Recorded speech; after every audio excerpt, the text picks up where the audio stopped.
Assalamu alaikum warahmatullahi wabarakatuh.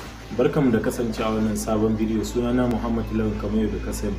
A darasin mu yau zan nuna ma yadda ake canza suna a Facebook. Ana samun matsalolin mutane ba san yadda ake canza suna a Facebook ba. Za ga mutum yana so ya canza sunan shi ko kuma makamanci haka da saura, amma bai san yadda zai iya canza wannan sunan nasa a Facebook ba.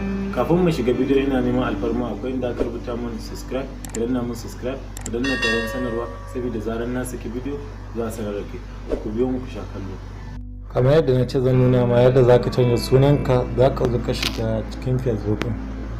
Bancin ka shiga cikin Facebook ɗin za ka zo ga waɗansu madanni uku a nan.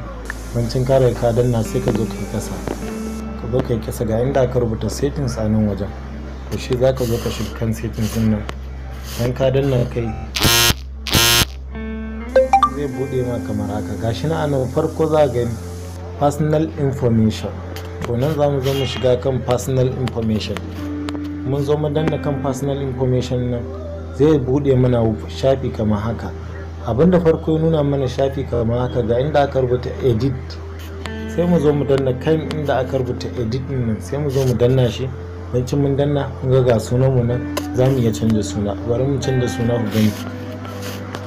Bari mu canza suna. Bari mu canza suna tukunna.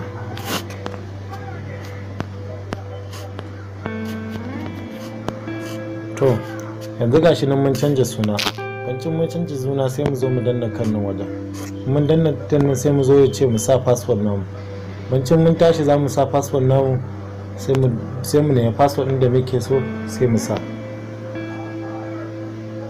Bari mu gwada mu gani ko password ɗin da muka sa daidai ne.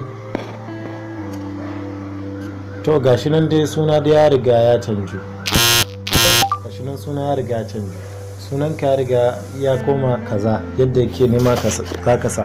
In baka da email, in baka da phone number za ka zo ka sa nan waje. Email ma za ka iya linkin da nashi. To haka ake canza suna a Facebook.